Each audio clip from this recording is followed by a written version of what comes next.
my work. Up until I started the agency, I'd been an unthanked, frequently sacked PA, but now I positively look forward to going to work each morning. There's something so satisfying about taking shambolic bachelors and revealing their inner fox, rather like tarting up derelict houses that no one can bear to move into, only to see them besieged with buyers the next week. Some of my clients do need an element of structural repair, as well as cosmetic improvement, but that's even more satisfying to sort out, and the results sometimes bring a tear to my eye. For a while I didn't think Melissa would ever be able to compete with Honey. She was just so much more colourful than me. More confident, more dynamic, more everything, really. But then the weirdest thing happened. I met someone. Jonathan was tall, charming, courteous, with perfect American teeth and a very handy foxtrot. In short, a proper old-fashioned gentleman. The fact that he was a client made things a little complicated, but just as I was sure he was falling for Honey, he told me he'd fallen for me, Melissa, not Honey.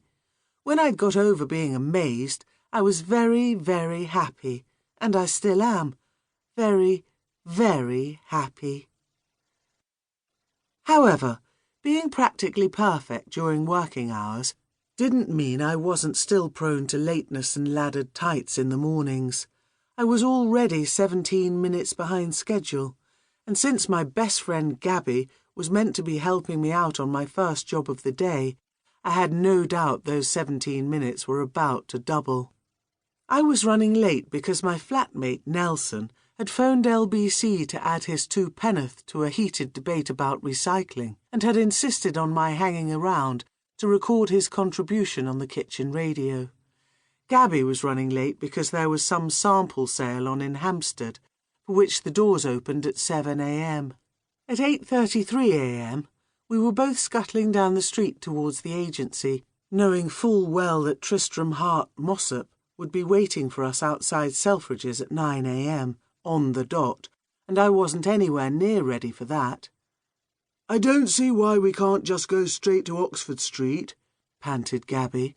"Because I need to get changed. Come on, we're nearly there now." I walked briskly down Ebury Street. I went to the kind of school that encouraged brisk walking. "Jesus, Mel, you move fast for a big girl. What kept you anyway?" she gasped. "A morning quickie with Dr. No?" "Certainly not." I should explain that Gabby worked part-time in the estate agency, that Jonathan managed, and she had great trouble seeing him in a non-managerial role. He had a rather result-focused management style, while Nelson tended to refer to him sarcastically as Remington Steele on account of his all-American clean-cut jawline. The girls in the office, apparently, liked to call him Dr. No. Jonathan, I might add, rarely said no to me. "He likes to get off quickly in the mornings," I added. "He's usually ready to go by 7. Gabby snorted dirtily. "That's what I meant." I looked at her, baffled. "No, I thought you were asking me if we'd—" "Forget it," she said. "Get back in your Enid Blyton box." Gabby and Nelson were always baiting me with double entendres. I never got them. With a family like mine, one grows up habitually looking the other way.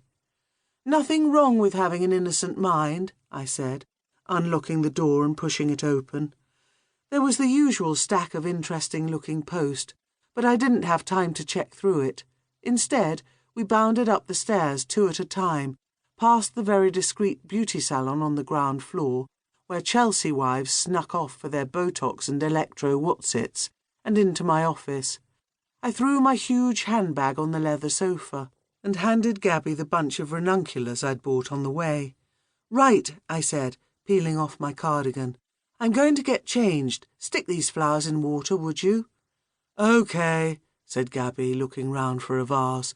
"God, this place is comfy. I'm surprised half your clients don't try moving in." That's the point. My office was a little second-floor flat. The main room was my lilac-walled, calming consultation space, with a tiny bathroom and even